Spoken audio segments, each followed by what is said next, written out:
How you doing, guys? This is Eric from secretoftheinternet.com and rulethewasteland.com. I just realized that I'm wearing a gray shirt against a gray background, so this probably looks like shit. But then again, it's not like the rest of my videos are just prime examples of masterful videography or anything like that. So we'll just roll with it. Or maybe I'll just take my shirt off next time and do it in the nude.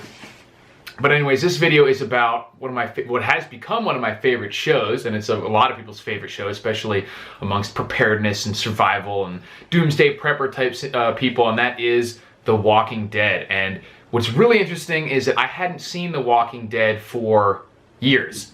I don't have cable on purpose. I don't watch a lot of TV, and when there is a good show, I prefer to have a few seasons of it built up anyway, so I can just sit down and blast through it in a massive binge watching session. I don't like having to wait and like watch an episode once a week. That's infuriating to me, and it's just really annoying.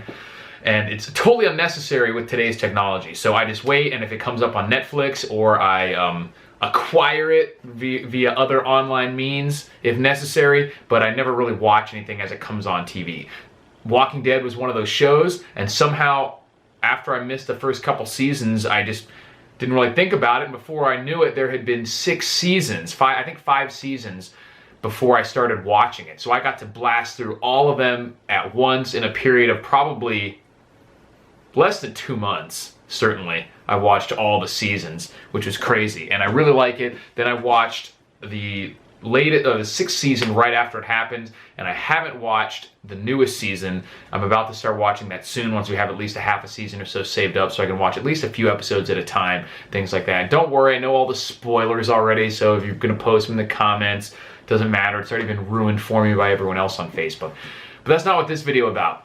This video is about at least one of the preparedness lessons that can be learned from The Walking Dead, and there are a lot of them, despite the fact that it is for the most part, completely unrealistic show just based on the general premise. The types of situations that they encounter in the show are some that might really occur in a serious grid down type shit hit the fan scenario. So while zombies may not be the reason for it, the type of problems that they have with resources, disease, conflict with other humans in particular, that sort of stuff is stuff that would really happen, or certainly could really happen, in a long-term disaster scenario, regardless of what that disaster was. As long as it's like a grid down, without rule of law type situation, a lot of these things could really happen, zombie stuff aside.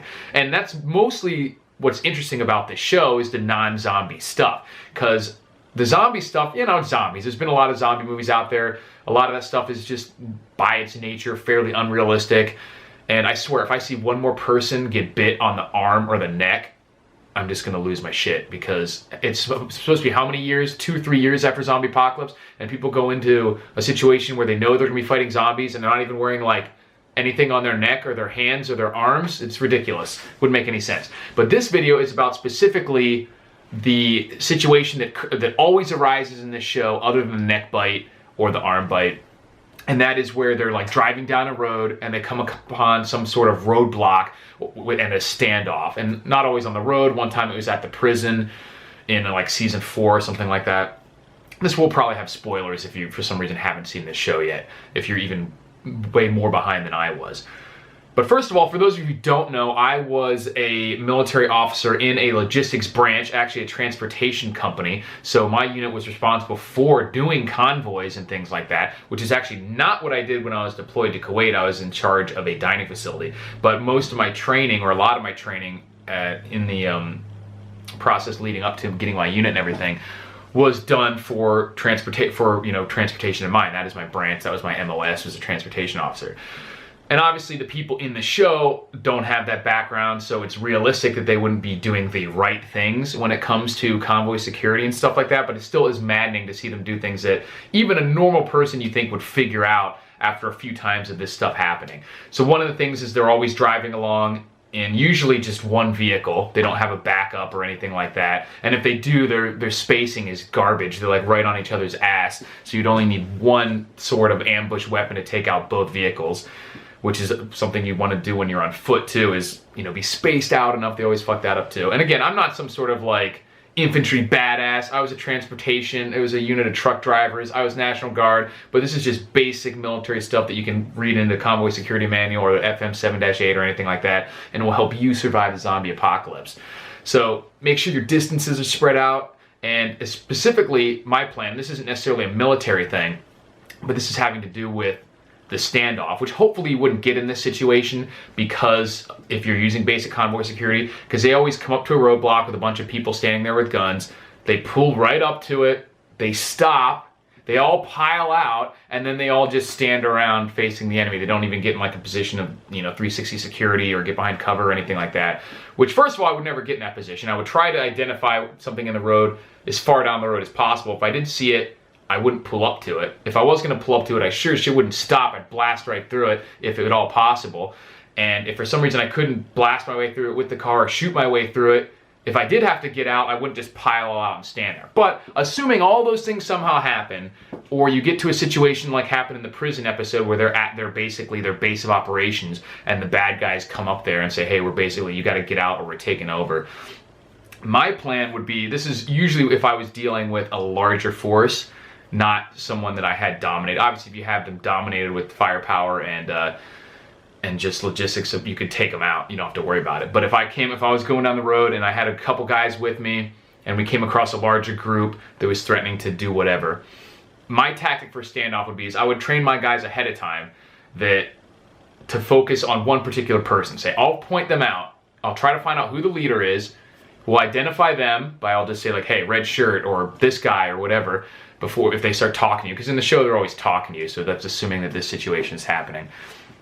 And one other random dude, and I'd say, okay, you're the who's the leader? And I'm like, I am. I'd say, okay, this dude and that guy right there. Probably pick a guy that looked a little jittery and didn't want to be there or something. And I'd say, I know you have more guys than us. You have more weapons. If there's a shootout, you're gonna win. I mean, you will eventually all die.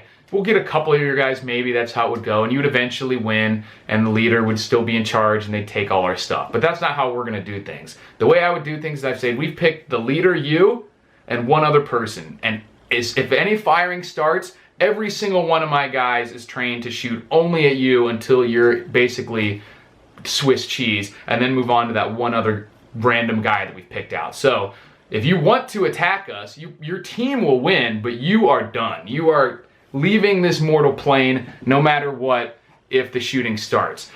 And most people would not have, specifically are in that sort of leadership position, they don't go out there, even if they have some very dedicated, convinced underlings, they're not going out there with the idea of sacrificing their life to get your stuff or to kill a few of you guys. They're willing to sacrifice a few of their men to get your stuff and to get a few of your guys taken out, but they're not willing to sacrifice themselves. So if you were ever in that specific situation where you were in a standoff and you had an opportunity to talk to them, and you could let them know that message, get that message across to them that like, if there is an engagement here of some kind, you are not leaving alive. We might not either, we're ready for that. We know that either way, we're probably gonna get shot. So we're just doing our best to make sure that the engagement doesn't happen by saying that if it does, you are guaranteed to be the one who dies. You and this other hapless sod over there, who will hopefully then try to convince the guy that it's not such a good idea to start that engagement. And maybe it would work, maybe it wouldn't. But in the situations where it wouldn't work, you were gonna lose anyway. And in the situations where the person might think twice, they're not willing to sacrifice their life for a truck or two full of a couple people and a little bit of random supplies, you might get out of there without firing any shots. Whereas before, you'd have to take maybe 5 guys against 10 or 20. Because if you even had 5 guys against a force of 10 or 50, they may decide not to start shooting if they know that the one who's saying open fire is the first one that's having bullets come his way. Because you can tell them, you say, it doesn't matter how quickly you cut us down, at least 1 or 2 of these bullets is gonna get through, and you're gonna be fucking dead. And maybe it would work, maybe it wouldn't, but at least if it didn't work, that guy would be dead, and he would pay the price for sending his guys to take out your guys. So that was just one of my ideas about how I would survive certain situations, or at least deal with them. May not survive, like I said, but at least you go out swinging in a Walking Dead type situation, in like a roadblock or a standoff type situation. I'll make more videos coming up probably about how I would deal with other sort of preparedness, survival situations. A lot of really cool kind of organizational, just mental exercises you can do while watching a show like that if you're into preparedness as even a hobby or a serious consideration. There's a lot of elements that come up in a show like that that you might not think of. Some of them are fairly unrealistic, but a lot of them deal with at least a realistic element of a survival or disaster situation. Even if all the elements aren't realistic, like the zombies or how you might have gotten into that situation, the elements of the situation itself and the types of decisions that you have to make are ones that could very well happen in a serious disaster situation like that. So it's kind of fun to think about ahead of time how you would deal with these things. And that could be functional too in the event that something serious like that does ever happen, or something even slightly less serious but puts you in a similar situation. You've gone through this before. It doesn't just come out of the blue as a brand new situation that you have no idea what you're going to do. You've at least thought somewhat about that type of situation. Let me know what you guys think about this strategy, and if it would get me blown away even more quickly than usual, or if it might actually work. Comment in the description below, and I'll talk to you guys later. Thanks for watching.